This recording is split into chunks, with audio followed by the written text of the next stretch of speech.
በገቢዎች ቅርንጫፎች አካባቢ የሚስተዋሉ የአክብሮት ጉድለት ሆን ተብሎ ባለጉዳይ ማጉላላትና ተገቢ ያልሆነ ምላሽ የመስጠት ችግር በአፋጣኝ ይፈተሻል ሲሉ ከንቲባ አዳነች አቤቤ ገለጹ። በዛሬ መረጃችን የመጀመሪያው የምንነግራችሁ ዜና ነው። ህጋዊ ፍቃድ ሳይኖራቸው በተሽከርካሪ መስታወት ላይ ጥቁር ስቲከር የሚለጥፉ አካላት ላይ ማስጠንቀቂያ ተሰጥቷል። ይሄ ጉዳይ ሁላችሁንም ይመለከታል። በህገወጥ የባንክ ስራ ኢትዮጵያ ከ14 ሚሊዮን ዶላር በላይ እንድታጣ በማድረግ የተጠረጠረችው ቻይናዊት በመጨረሻ ክስ ተመስርቶባታል። ምንድነው የተፈጠረው? በመሆኒ ከተማ በተደረገ ድንገተኛ ፍተሻ ተሰርቀው የተደበቁ ከ500 በላይ የከፍተኛ ኃይል ማስተላለፊያ የታወር ብረቶች ተይዘዋል። ይሄንን የተሰረቀ ንብረት እናሳያችኋለን። የተፈጠረው ውጥረት እንዲረግብና ወደ ሰላም እንዲያመራ ጊዜያዊ አስተዳደሩ የሚቻለውን ሁሉ ያደርጋል ሲሉ የትግራይ ጊዜያዊ አስተዳደር ሌተናል ጄኔራል ታደሰ ወረደ ገለጹ። በመጨረሻም ቻይና የምንያማር አጭበርባሪዎች አባል የነበሩ 11 ግለሰቦችን በሞት ቀጥታቸዋለች። እንደምን ውላችኋል? አሃዱ ኒውስ ኤንድ ፖለቲክስ የናንተው የመረጃ ቻናላችሁ ነው። ከዚህ በመቀጠል መረጃዎችን አጠራ አድርጌ ነግራችኋለሁ። ናርዶስ አለማየሁ ነኝ። ሰብስክራይብ ማድረጋችሁ እንዳትረሱ። በቀዳሚነት ወደምናየው መረጃ በቀጥታ እናልፋለን።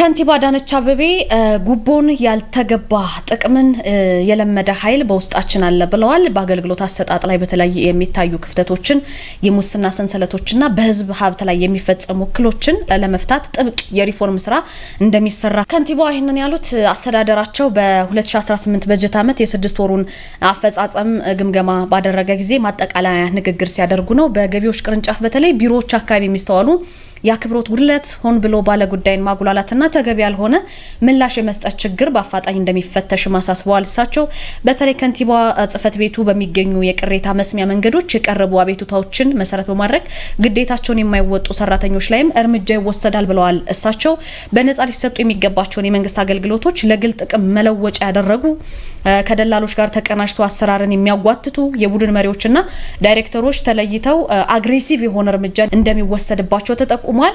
የከተማ አስተዳደሩ እንግዲህ በፖለቲካ ስርዓት ለውጥ የማይናወጥ ጠንካራና በሲስተም የሚመራ ሲቪል ሰርቪስ ለመገንባት በቁርጠኝነት እንደሚሰራም ከንቲባው አሳውቀዋል። በመጨረሻም እንግዲህ አመራሩ በስነ ምግባርና በውጤታማነት ምሳሌ መሆን እንዳለበትና ህዝቡም ደግሞ ብልሹ አሰራርን በመጠቆም በንቃት እንዲሳተፍ ከንቲባ አዳነች አቤቤ ጥሪ አቅርበዋል ማለት ነው። ፖሊስ ጠንከር ያለ ህጋዊ እርምጃ ይወሰዳል ብሏል። ምንድነው? ህጋዊ ፈቃድ ሳይኖራቸው በተሽከርካሪ መስታወት ላይ ጥቁር ስቲከር የሚለጥፉ ግለሰቦች ላይ ማስጠንቀቂያ ተሰጥቷል። ህጋዊ ፈቃድ ሳይሰጥ በተሽከርካሪ መስታወት ላይ ጥቁር ስቲከር የሚለጥፍ የአደጋ ጊዜ መብራትን የገጠመ ጥቁር መስታወት ያስገጠመ ለአደጋ ጊዜ ተሽከርካሪዎች የተፈቀዱ ጥሩምባዎችና መብራቶችን በገጠሙ አሽከርካሪዎች ላይ ጠንካራ እርምጃ እንደሚወስድ የአዲስ አበባ ፖሊስ ጠቅላይ መምሪያ አሳስቧል። ባለፈው 6 ወር በተደረገ ቁጥጥር እንደውም 33059 አሽከርካሪዎችን ምንም አይነት ፈቃድ ሳይኖራቸው በተሽከርካሪው መኪና ውስጥ መስታወት ላይ ጥቁር ስቲከር ባደረጉ እንዲሁም ደግሞ በተደመሰሰና በተፋፋቀ ሰሌዳ ላይ ሲያሽከረክሩ በተገኙ 15000 አሽከርካሪዎች ላይ እርምጃ መወሰዱ ነው የተገለጸው ማለት ነው። ስለዚህ በቁጥጥሩ ጊዜ ጥቁር ስቲከር ከማድረግ ባለፈ ጥቁር መስታወት ባደረገና የአደጋ ጊዜ ተሽከርካሪዎችን የሚጠቀሙበትን የአደጋ ጊዜ ጥሩምባ ባስገጠሙ ህገ ወጦች ላይ እርምጃ እንደተወሰደባቸው ነው የደረሰን መረጃ የሚያሳየው። በተሽከርካሪ መስታወት ላይ የሚለጠፍ ስቲከር አሽከርካሪው የውጭውን እንቅስቃሴ በትክክል ተመልክቶ እንዳያሽከረክር እንዲሁም ደግሞ የትራፊክ ተቆጣጣሪዎችም በተሽከርካሪ ውስጥ ያለውን ሁኔታ እንዳይቆጣጠሩ እንቅፋት እየፈጠረ ነው ብሏል ፖሊስ። ከዚህ በላይ አንዳንድ ወንጀል ፈጻሚዎች ይህንን አጋጣሚ እንደ ጥሩ ነገር በመጠቀም ወንጀል ሲፈጽሙ ሁሉ እጅ ከፍንጅ መያዛቸውና ጉዳዩ በጣም አሳሳቢ እንደሆነ አመላክቷል። ከሚመለከተው የጸጥታ ደህንነትና የትራንስፖርት ተቋማት ምንም አይነት ፈቃድ ሳይኖራቸው በተለይ በተሽከርካሪ መስታወት ላይ ጥቁር ስቲከር ያደረጉ ጥቁር መስታወት ያስገጠሙ ከአደጋ ጊዜ ተሽከርካሪ ጋር የሚመሳሰል ጥሩምባ መብራት የተጠቀሙ ባለንብረቶች ላይም ሆኑ አሽከርካሪዎች ላይ ጠንከር ያለ ህጋዊ እርምጃ ይወሰዳል ሲል አስጠንቅቋል ማለት ነው። በህገወጥ የባንክ ስራ ኢትዮጵያ ከ14 ሚሊዮን ዶላር በላይ እንድታጣ በማድረግ የተጠረጠረች አንድ ቻይናዊት ግለሰብ ክስ ተመስርቶባታል። ከብሔራዊ ባንክ ፍቃድ ውጭ እንግዲህ የባንክ ስራ በመስራት ኢትዮጵያ ወደ 14 ሚሊዮን ዶላር በላይ እንድታጣ በማድረግ የተጠረጠረች ቻይናዊ ናት ክስ የተመሰረተባት። ሊንግ ቹንግ ትባላለች። ተከሳሿ በተለያዩ ውጭ ሀገራት የሚገኙ ሰዎች ገንዘብ ወደ ኢትዮጵያ ለመላክ ሲፈልጉ በነዛ ሀገራት ከሚገኙ ያልተያዙ ግብረ አበሮች ጋር በመሆን ገንዘቡን በመሰብሰብ ኢትዮጵያ ውስጥ ለሚገኙ 10 ግለሰቦች ሲያስተላልፉ መቆየታቸውን በክሱ ላይ ነው የሚመለከተው። ስለዚህ ተከሳሿ በኢትዮጵያ ንግድ ባንክ በከፈተችው የሂሳብ ቁጥር በመጠቀም ከህዳር 30 2013 እስከ ህዳር 4 2018 1112 ጊዜ በአጠቃላይ ብር 636 ሚሊዮን 157 ሺህ ብር ለተለያዩ ግለሰቦች ማስተላለፋቸውን አቃቤ ሕግ በክሱ ያስረዳል። ይሄ ህገወጥ የባንክ ስራ ገንዘቡ በህጋዊ ገንዘብ አስተላላፊዎች በኩል ቢተላለፍ ኢትዮጵያ ታገኝ የነበረውን ከ10 ሚሊዮን 492 ሺህ ዶላር በላይ አሳጥቷታል ብሏል። በዚች ግለሰብ ላይ እንግዲህ ክስ ተመስርቶባታል ማለት ነው። በመሆኒ ከተማ ድንገተኛ ፍተሻ ተደርጎ ነበረ። በዚሁ ከተማ ፍተሻ ተደርጎ ተሰርቀው የተደበቁ ከ500 በላይ ከፍተኛ ኃይል ማስተላለፊያ የታወር ብረቶች ተይዘዋል። የምትመለከቷቸው ከአላማጣ መሆኒ መቀሌ አቅጣጫ በተዘረጋ የ230 ኪሎ ቮልት የከፍተኛ ኃይል ማስተላለፊያ መስመር ላይ ተሰርቀው የተደበቁ ከ500 በላይ የታወር ብረቶች ተይዘዋል። የኢትዮጵያ ኤሌክትሪክ ኃይል የሰሜን ሪጅን ፊዚካል ሴኩሪቲ እንዳስታወቀው ማለት ነውና በሪጅኑ የመሰረተ ልማት ደህንነት ፊዚካል ሴኩሪቲ አባል የሆኑት ኮሎኔል ማዕረግ አሰፋ ገልጸው እንደተናገሩት ከሆነ ምንድነው ይሄ ማስተላለፊያ መስመር በተደጋጋሚ በሚያጋጥሙ ስርቆት ምክንያት ከፍተኛ ውድመት የሚደርስበት አካባቢ ነው። እሳቸው እንዳሉት በተለይ በትግራይ ክልል ደቡባዊ ዞን ራያ ዘቦ ወረዳ በሚገኘው መሆኒ ከተማና አካባቢው ላይ የሚታየው ችግር ከፍተኛ ትኩረት የሚሻ በመሆኑ ከመደበኛ የጥገና ስራዎች ጎን ለጎን የኤሌክትሪክ መሰረተ ልማት ደህንነትን ለማስጠበቅ ልዩ ክትትል እየተደረገ ይገኛል ማለት ነው። እንደ ኮሎኔሉ ገለጻ በመሆኒ ከተማ በተደረገ ድንገተኛ ፍተሻ ለጊዜው ግምታዊ ዋጋው ያልተጠቀሰ ከ500 በላይ የታወር ብረት ተይዟል። ከጉዳዩ ጋር ደግሞ ግንኙነት አላቸው ተብለው 5 ተጠርጣሪዎች ከአንድ ባጃጅ ጋር በህግ ቁጥጥር ስር ውለው ክስ ተመስርቶባቸዋል። እነዚህ ሰዎችና የመሰረተ ልማት ደህንነቱን የመጠበቅ ስራ ከሪጅኑ አመራር ከመስተዳድር አካላት ከአካባቢ ማህበረሰብ ጋር በቅንጅት የተከናወነ መሆኑንም ይጠቅሳሉ ኃላፊው። ነገር ግን በስጋት ቀጠናዎች ላይ የሚደረገው ድንገተኛ ፍተሻና ክትትል ተጠናክሮ ይቀጥላል። በዘላቂነት ደግሞ የቅድመ መከላከል ስራዎችን ለመስራትም ከማህበረሰቡ ጋር እዛ አካባቢ ካለው ሰው ጋር ውይይት እየተደረገ ይገኛል ማለት ነው። እነዚህ የምትመለከቷቸው ግን በቁጥጥር ስር መዋላቸውን የደረሰ መረጃ የሚያመላክተው። በትግራይ ክልል የተፈጠረው ውጥረት ምንድነው? የተፈጠረው ውጥረት እንዲረግብና ወደ ሰላም እንዲያመራ ጊዜያዊ አስተዳደሩ የሚቻለውን ሁሉ ያደርጋል ሲሉ የትግራይ ጊዜያዊ አስተዳደር ፕሬዝዳንት ሌተናል ጄኔራል ታደሰ ወረደ ናቸው የተናገሩት። ፕሬዝዳንቱ ይህንን ያሉት የክልሉ ኢንቨስትመንት ኮሚሽን ጥር 21 ባዘጋጀው የአዲስ ሎጎ ምርቃት ስነ ስርዓት ላይ ንግግር ሲያደርጉ ነውና በተያያዘ መሰረታዊ የንግድ ሸቀጦች ላይ ዋጋ ጭማሪ ለማድረግ አስቻይ ሁኔታ የለም ሲል የመቀሌ ከተማ አስተዳደርም አሳስቧል። በነገራችን ላይ አስተዳደሩ ምንድነው ያለው? ሸማቹ ተረጋግቶ እንዲገበያይ በማሳሰብ ትግራይ አካባቢ ያላችሁ ሰዎች በተለይ ይሄ ዜና ለእናንተ በሚደርስ ጊዜ በምን ያህል ገንዘብ እየተሸማመታችሁ እንደሆነ ኮሜንት ላይ ታስቀምጡልናላችሁ። እንግዲህ ሸማቹ ተረጋግቶ እንዲገበያይ በማሳሰብ ተቀባይነት የሌለው የተጋነነ ዋጋ ጭማሪ የሚያደርጉ ስስታሞች ሲል የገለጻቸው ነጋዴዎችና ደላሎች አደብ እንዲገዙ አስጠንቅቋልና ወቅታዊ ሁኔታውን ለግል ጥቅማቸው ለማዋል በማሰብ የተጋነነ የዋጋ ጭማሪም ከተለመደው ውጪ የተጋነነ ጭማሪ በሚያደርጉ ነጋዴዎች ላይ ህጋዊ እርምጃ እንደሚወሰድም አሳስቧል ማለት ነው። ወደ መጨረሻው ዜና ሲሄድ ቻይና የምንያማር የአጭበርባሪዎች አባል የነበሩ 11 ግለሰቦችን ቀጥታቸዋለች። በምንድነው የቀጣቻቸው? በሞት። ቻይና እንግዲህ በምንያማር የሚገኙና የማጭበርበር ተግባር እንደዚሁም ደግሞ ግድያና ሌሎች ህገወጥ ተግባር በሚፈጽሙት የሚንግ ቤተሰብ አባላት ላይ መስከረም ወር ላይ የሞት ፍርድ ፈርዳ ነበርና ፍርዱ ጊዜው ደርሶ 11ዱም የሞት ፍርድ የተፈረደባቸው ግለሰቦች በሞት ተቀጥተዋል። እነዚህ 11 የሚንግ ቤተሰብ አባላት በቻይና የሞት ቅጣት የተቀጡ የመጀመሪያዎቹ የማይናማር የማጭበርበሪያ ካምፕ አለቆች ሆነዋል። እንግዲህ የሚንግ ቤተሰብ ከ2015 እስከ 2023 ባለው ጊዜ ከ1.4 ቢሊዮን ዶላር በላይ ሲያጭበረብሩ ለ14 የቻይና ዜጎች መሞት ተጠያቂ ናቸው። ሌሎች 20 የሚደርሱ የሚንግ ቤተሰብ አባላት ደግሞ ከ5 እስከ እድሜ ልክ እስራት እንዲቀጡ መወሰኑ የሚታወስ ነው። 5 የሚሆኑ በዛው በምንያማር የነበረና ባለፈው ህዳር ወር ላይ የሞት ፍርድ የተፈረደበት የባይ ቤተሰብ አባላትን በቀጣይ በፍርዱ መሰረት የሞት ቅጣት እንደሚቀጡ ይጠበቃል ማለት ነው። በዚህ መሰረት 11ዱም በሞት እንዲቀጡ ወስናባቸዋለች ማለት ነው። ውድ ቤተሰቦቻችን ከኔ ጋር የነበረን ጊዜ ይህን ይመስላል። ቀጣዩ ቅዳሜና እሁድ ለእናንተ ለውድ ቤተሰቦቻችን ደስ የሚል ይሁንላችሁ። ሰኞ በሌሎች አዳዲስ መረጃዎች ተዘጋጅተን ጠብቃችኋለን። እኔ ናርዶስ አለማየሁ ነበርኩ። ስለምትከታተሉን ከልብ አድርጌ ነው ማመሰግነው። ሰብስክራይብ ያላደረጋችሁ አዲስ እየመጣችሁ ያላችሁ ቤተሰቦቻችን ደግሞ ሰብስክራይብ አድርጉ በማለት መልእክቴን አስተላልፋለሁ። ከአሀዱ ሬዲዮ ሌሎችን አዳዲስ መረጃዎች ትሰማላችሁ። ከኔ ጋር ግን እዚህ ጋር እንሰነባበታለን። ዓለም ስራ ዘውዱ የቴክኒክ አጋሬ ነች። ህይወት የጌትነት ማለዳውን ታስፈጽማለች። ክብሮም ወርቁ ነኝ። አሁን አንኳር ዘገባዎቹን አስቀድማለሁ። ኢትዮጵያ የአባይን ግድብ ለባህር በር ድርድር እንደ ስልታዊ መሳሪያ ልትጠቀምበት እንደሚገባ ምሁራን ገለጹ።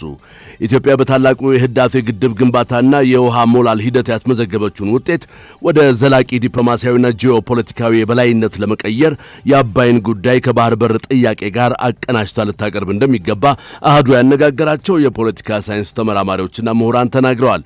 በዲላ ዩኒቨርሲቲ የታሪክና ዓለም አቀፍ ጉዳዮች ተመራማሪ ዶክተር አብዱል አህመድ አሊን ለአህዱ እንደገለጹት ኢትዮጵያ በ1950ዎቹ የኤርትራንና የኢትዮጵያን ፌዴሬሽን ስምምነት ያለ አንድ ጥይት ተኩስ ማሳካት የቻለችው ስልታዊ ተጠቃሚነቷን ለዓለም አቀፉ ማህበረሰብ በማስረዳቷ ነው።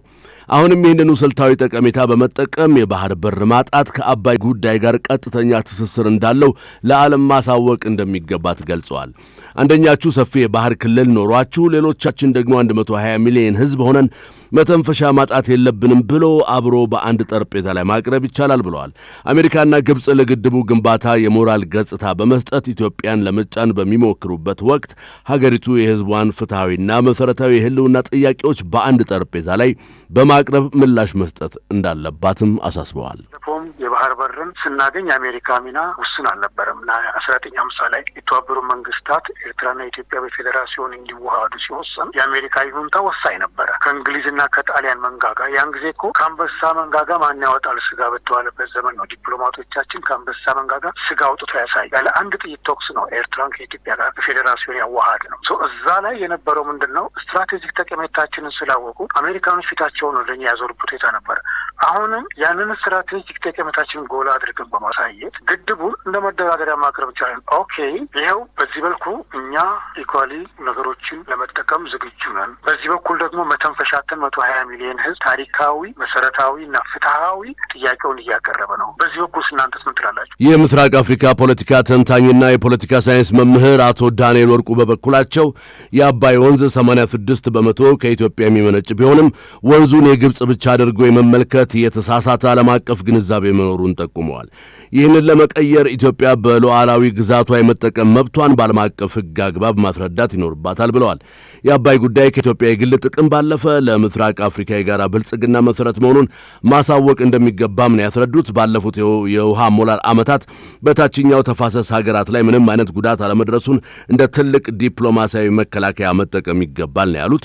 የግድቡ መጠናቀቅ ለጎረቤት ሀገራት ኢንዱስትሪዎች ያለውን ፋይዳ በማስረዳትም ዲፕሎማሲያዊ የበላይነትን መያዝ ወሳኝነት እንዳለው ጠቅሰዋል። ናይል መነሻው ኢትዮጵያ ውስጥ ነው 86% የሚሆነው። ስለዚህ ለምሳሌ የትራምፕ ግን ንግግርን ብትመለከት የቅርቡ ናይል ቶታሊ ግብጽ እንደሆነ አድርገው የመረዳት ነገር አለ። ይህ እንግዲህ ከኛ ከማስረዳትም ሊሆን ይችላል ወይ እሳቸው አጠቃላይ ከራሳቸው ጥቅም አንጻር ያዩበት ሊሆን ይችላል። ያም ሆነ ግን በውል ነገሮችን ማስረዳት ያስፈልጋል። ኢትዮጵያ ያለችበት ከመቶ ወደ 40 ወደ 50 ምናምን የሚሆነው የኢትዮጵያ ሕዝብ የኤሌክትሪክ ያላገኘ ሕዝብ ነው ያለን እና ናይል ለኢትዮጵያ ያለውን አስፈላጊነት በኢትዮጵያ ሶቨሬኒቲ ውስጥ የሚፈስ ወንዝ ነው። ስለዚህ ከኢትዮጵያ የሚመነጭን ሀብት ኢትዮጵያን የመጠቀም ስልጣኑም ኃላፊነቱም ዓለም አቀፋዊ ሕግም እንደሚፈቅድ ለሁሉም ባለድርሻ አካላት በየደረጃው ማስገንዘብ የሚያስፈልግ መስሎ ይሰማኛል። ከዛ ባሻገር ግብጽ እያሳደረች ያለውን ተጽዕኖ ለመቋቋም ኢትዮጵያ በራሷ ብቻ ሳይሆን ባለብዙ ወገን የዲፕሎማሲ ስትን የናይል ጉዳይ የኢትዮጵያ ጉዳይ ብቻ ሳይሆን የ11 የተፋሰስ ሀገራትም ከልማቱ እንዲጠቀሙ በማድረግ ይህ ሪጂናል ኢኮኖሚ ኢንቴግሬሽን ወይም ደግሞ ቀጠናዊ ኢኮኖሚ ውህደትን በማምጣት ተጠቃሚነት ሌሎችም ቀጠናዊ ኢኮኖሚ ውህደትን የበለጠ ማጠናከር አሁን ካለበት ኢትዮጵያ የመሬት ላይ እውነታውን ወደ ፖለቲካዊ ድል ለመቀየር የተቀናጀ ዲፕሎማሲ ስልትን መከተል እንዳለባትም ገልጸዋል።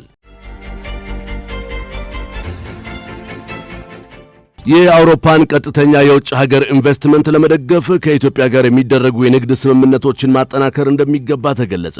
የአውሮፓ ቀጥተኛ የውጭ ሀገር ኢንቨስትመንትን ለመደገፍ ከኢትዮጵያ ጋር የሚደረጉ የንግድ ስምምነቶችና የተቀናጀ አሰራርን ለማጠናከር የሚያስችሉ ስራዎችን እንደሚሰራ የአውሮፓ ንግድ ምክር ቤት አስታውቋል።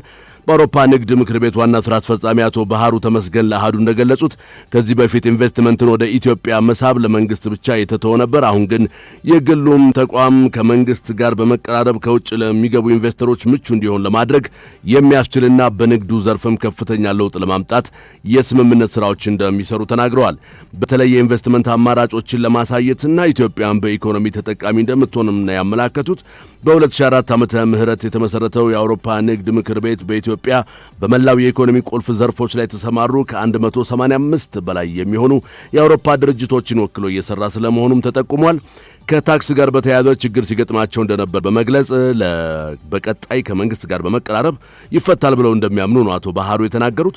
መንግስትም ችግሩን ለመፍታት እያደረገ ያለውን ጥረት በማድነቅ ለቀጣይ ለውጥ በሚያመጣ መልኩ እንደሚሰሩ ነው የገለጹት። ከዚህ በተጨማሪ ምክር ቤቱ የቀጥተኛ ኢንቨስትመንት ማበልጸጊያ ማዕከል ይከፍታል ብለዋል። ኢትዮጵያ የስፓይሩሊና አልጌን ለምግብነትና ለኢኮኖሚ ጥቅም ለማዋል ስምምነት ተፈራረመች። የኢትዮጵያ ብዝሃ ሕይወት ኢንስቲትዩት እና ኢቲኬር የተሰኘ የግል ኩባንያ በኢትዮጵያ የሚገኘውን የስፓይሩሊና አልጌ ዝርያን ለብሔራዊ ጥቅም ለማዋል የሚያስችል ስምምነት ተፈራርመዋል። የዘረመል ሀብት አጠቃቀምና የጥቅም ተካፋይነት በሚል ስያሜ የተፈረመው ይህ ስምምነት በፕሮቲንና በተለያዩ ንጥረ ነገሮች የበለጸገውን ይህንን አልጌ ወደ ምርት በመለወጥ ለገበያ ለማቅረብ ያለመ ነው። የኢትዮጵያ የብዝሃ ሕይወት ኢንስቲትዩት ምክትል ዋና ዳይሬክተር ዶክተር አብዮት ብርሃኑ ስለ ስፓይሩሊና ጥቅምና ከተለያዩ ኩባንያዎች ጋር ስለተፈረመ ስምምነት እንደተናገሩት ስፓይሩሊና ከፍተኛ የፕሮቲን ምንጭ መሆኑን በተለይም በስምጥ ሸለቆ ሐይቆች እንደ ጪቱ ኪሎሌና አረንጓዴ ሐይቅ አካባቢ እንደሚገኝና ለማህበረሰቡ ያለውን ጠቀሜታ አብራርተዋል።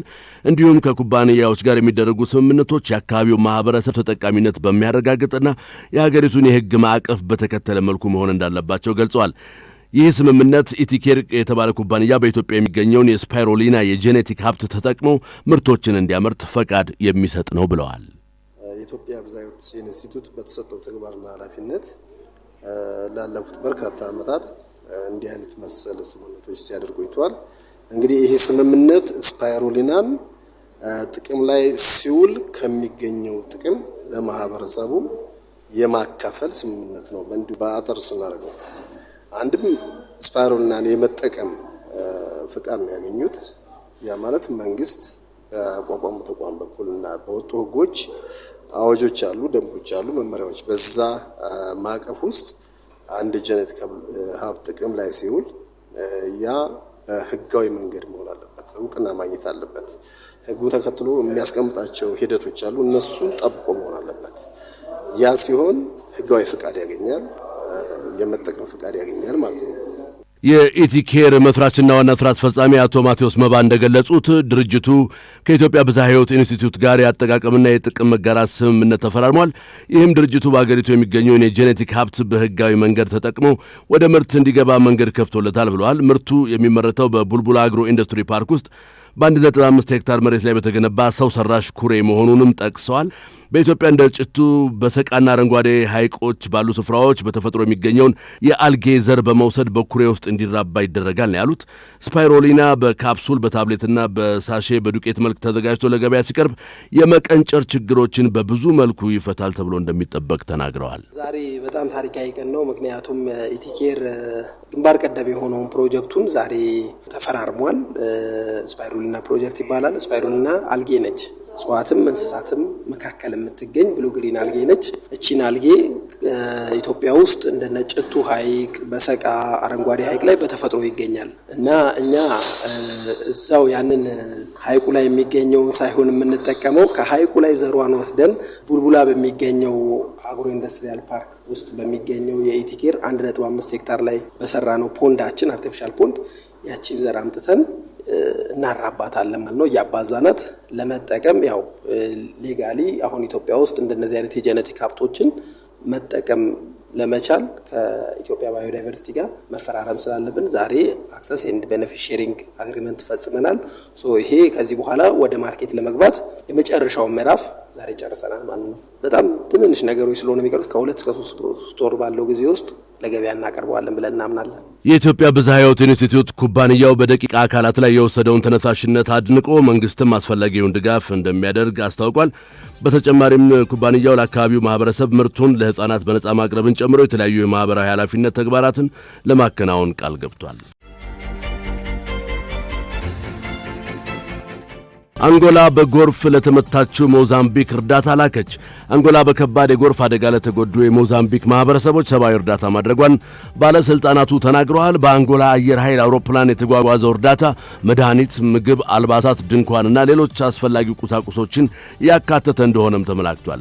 የአንጎላ የጤና ጥበቃ ሚኒስትር ፒንቶ ዴ ሱሳ እንዳሉት ቀሪ እርዳታዎችን በቅርቡ ወደ ቦታው ይደርሳሉ። እርዳታው ከባድ ዝናብ የሚያስከትለውን ጉዳት ለማቃለል የሚረዳ የአብሮነት መገለጫ ነው ሲሉ ተናግረው አንጎላ በችግር ጊዜ ከሞዛምቢክ ጎን መሆኗን በተግባር የሚያሳይ እንደሆነም ነው የተናገሩት።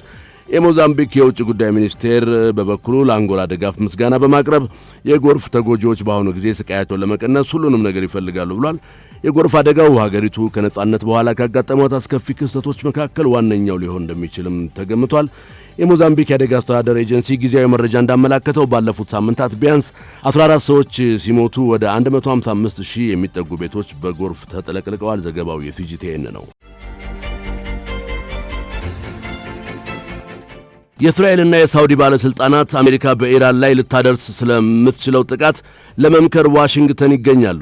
የአሜሪካው ፕሬዝዳንት ዶናልድ ትራምፕ ወታደራዊ ጥቃቶችን እያሰቡ ባሉበት በዚህ ሳምንት ከእስራኤልና ከሳውዲ አረቢያ የተውጣጡ የመከላከያና የስለላ ባለስልጣናት ጉዳዩን አስመልክተው በዋሽንግተን እየመከሩ ነው ሲሉ ጉዳዩን በቅርብ የሚያውቁ ሰዎች ተናግረዋል። በመካከለኛው ምስራቅ የአሜሪካ ወታደራዊ ኃይል መገንባቱን ተከትሎ ውጥረቱ ተባብሷል የተባለው ትራምፕ ኢራን ወደ ጠረጴዛው እንድትመጣና በኒውክሌር ጦር መሳሪያ ላይ ስምምነት እንድታደርግ፣ ይህ ካልሆነ ግን አሜሪካ ጥቃት እንደምታደርስ አሳስበዋል። የእስራኤል ወታደራዊ ስለላ ኃላፊ ጄኔራል ሸሎሚ ቢንደር በኢራን ጉዳይ የደህንነት ኃላፊዎችን ጨምሮ በፔንታጎንና ዋይት ሃውስ ከሚገኙ ከፍተኛ ባለስልጣናት ጋር መነጋገራቸውን ተናግረዋል። በሌላ በኩል የሳውዲ መከላከያ ሚኒስትር ልዑድ ካሊድ ቢን ሳልማን ከአሜሪካ ባለስልጣናት ጋር በኢራን ላይ ያተኮሩ ስብሰባዎችን አድርገዋል። ሳውዲና ሌሎች የባህረ ሰላጤው ሀገራት ሁኔታውን ለማርገብና ጦርነት እንዳይፈጠር ጥረት እያደረጉ ነው ሲል ሮይተርስ ዘግቧል።